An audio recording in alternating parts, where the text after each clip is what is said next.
साथ साथ यूनिवर्सिटी का जो और बड़ा स्टाफ है, मैनेजमेंट है, वो भी इसमें संलिप्त है, वो भी इसमें जुड़ा हुआ है, या फिर कहीं और से कहानी चल रही है।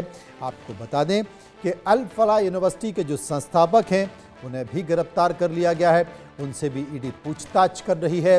ये भी जानकारी आ रही है कि करीब 425 करोड़ 450 करोड़ के आसपास इस यूनिवर्सिटी से मनी लॉन्ड्रिंग की जानकारी मिल रही है। ईडी उस पर काम कर रही है। ये भी पता करने की कोशिश की जा रही है कि जो अल फलाह यूनिवर्सिटी है, उस अल फलाह यूनिवर्सिटी में विदेशों से जो फंडिंग आती थी, उस फंडिंग का इस्तेमाल कहां कहां किया जाता था, कैसे कैसे किया जाता था।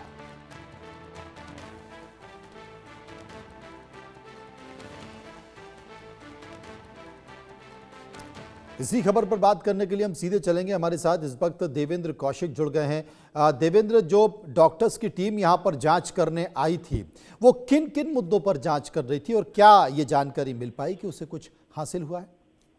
बिल्कुल, देखिए, फरीदाबाद सीएमओ ऑफिस से 6 डॉक्टरों की टीम आज अल फलाह यूनिवर्सिटी पहुंची थी। करीब 6 घंटे उनकी तरफ से जांच की गई है, जिसमें डिप्टी सीएमओ स्तर के 2 डॉक्टर्स भी शामिल किए गए थे। और ऐसे में सबसे पहले उनकी तरफ से, जहां क्योंकि 600-650 बेड का अल फलाह यूनिवर्सिटी के अंदर हॉस्पिटल भी है, तो वहां वार्ड में जाकर उन्होंने तस्दीक की है कि जितने भी यहाँ मरीज आ रहे हैं, क्या उनका सही प्रॉपर इलाज हो पा रहा है या नहीं हो पा रहा है। इसके साथ साथ में अल्ट्रासाउंड मशीन का पीएनडीटी एक्ट के तहत में रजिस्ट्रेशन है या नहीं, इस बात को लेकर भी जांच की गई है। लैब में भी डॉक्टरों की टीम पहुंची है, जहां तमाम टेस्ट कराए जाते हैं, क्या वो टेस्ट प्रॉपर हो रहे हैं, नहीं हो रहे हैं। तो ये कई ऐसी जांच के बिंदु रहे हैं हेल्थ डिपार्टमेंट की टीम के, जो उस पर उनकी तरफ से करीब 6 घंटे जांच की गई है। और इसमें साथ साथ में जो हॉस्टल में जो स्टूडेंट्स रह रहे हैं, मेस में जो खाना बनता है, क्या उसकी क्वालिटी ठीक है या नहीं। तो ये कई तरह से जांच हेल्थ डिपार्टमेंट की तरफ से की गई है। और इसके साथ साथ में अब जांच रिपोर्ट एक तैयार की जाएगी, जो उच्च अधिकारियों को चंडीगढ़ भेजी जाएगी।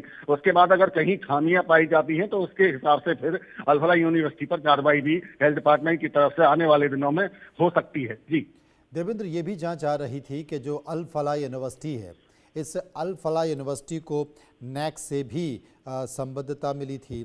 इसके साथ साथ यूजीसी से भी इसका एफिलिएशन था। इन दोनों एजेंसियों से एफिलिएशन तभी होता है जब पूरी टीम आती है, टीम जांचती है, जांच करने के बाद अपनी पॉजिटिव रिपोर्ट सबमिट करती है। जब तमाम इस तरह की खमियां या तमाम इस तरह की चीज़ें थी, तो आखिर यूजीसी और नैक ने इसे कैसे हरी झंडी दे दी? देखिए, बिल्कुल, जब एफिलिएशन के लिए अप्लाई किया जाता है तो तमाम नॉर्म्स जो होते हैं उस वक्त वो पूरे करने होते हैं। उसके बाद में एफिलिएशन यूजीसी की तरफ से की जाती है। इसी के साथ साथ में जो ग्रेडिंग सीजीपी है, जो ग्रेडिंग होती है, जिसके आधार पर जो स्टूडेंट्स है वो प्रायोरिटी पर उस कॉलेज को या यूनिवर्सिटी को रखता है। तो ए ग्रेड इसको मिला हुआ था, 2012 में अप्लाई किया गया था, लेकिन 2018 में वो उसके बाद में अप्लाई नहीं किया गया था।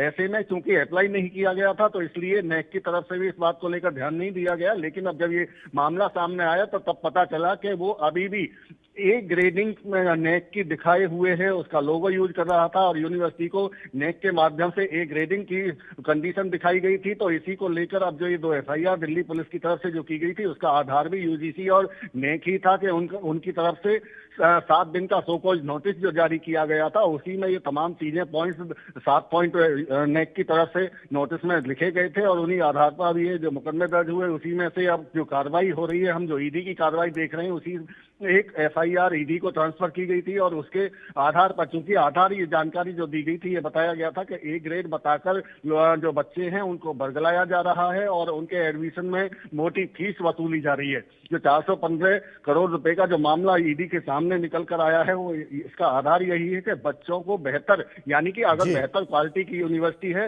इसलिए बच्चे चाहते हैं कि उसी यूनिवर्सिटी में पढ़ें, लेकिन वहां ऐसा कुछ नहीं था, झूठी ग्रेडिंग दिखा रखी थी, इसीलिए पैसे बिल्कुल सही कहा। और मुझे लगता है कि जो टीम थी, यूजीसी और नैक की जो टीम थी, जो जहां पर जांच करने आई थी, उसके खिलाफ भी कार्रवाई होनी चाहिए। बहुत बहुत शुक्रिया करेंगे देवेंद्र कौशिक का।